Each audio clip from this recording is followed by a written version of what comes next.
Здравейте хора, аз съм Мистер Икс и добре дошли в едно поредно клипче на Майнкрафт. Това е новата поредица, която ще снимам, нарича се бързо, лесно, ефикасно.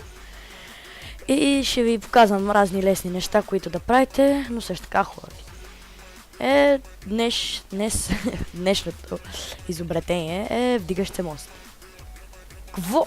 О майко! Чакайте само да го оправя. Тъв! Падай бе лава. Тъв, вдигащ се мост. И сега ще ви покажа как се прави. Първо. Трябва ви стинки пистън. Не. Редстоун. Редстоун репитери.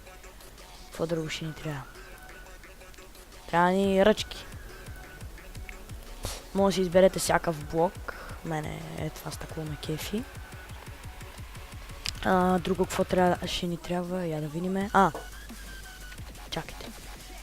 Така да разгледам само да помисля какво може да ни трябва. Добре, това е. И тук не гледайте тази дупка. Много там нищо не стана. И тук ми трябва... Още едно нещо ми трябваше само сета. Сета, докато го правиш се сета какво ми трябва. А първо трябва да изкопаваме една дупка.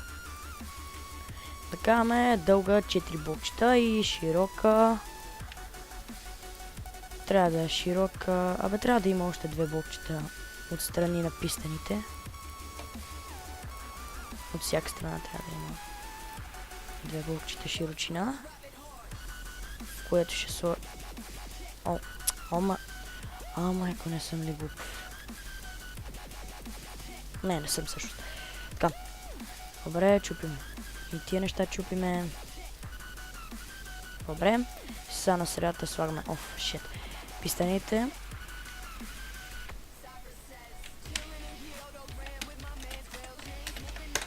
Мразя да работя по тъмно.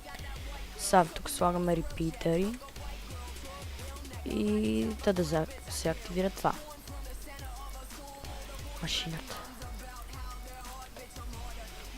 Редстоун, тъпкаме го с редстоун. Пак отново репитери. Така, добре. Почти е готово. За малко да забравя. И ето тук отстрани трябва да сложите блокчетата да не ви се скапа отдолу системата.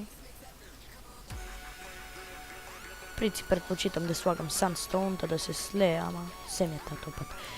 Така, след това вадиме тук още няколко блокчета. Шит. Къде ми е сандстоуна? Така.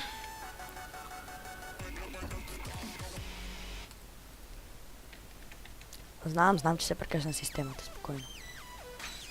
Така. Фиги върша, бе. Така. И тук само слагаме една ръчка. Ето какво ни трябва. Вау. Това е най-важната част към цялата система.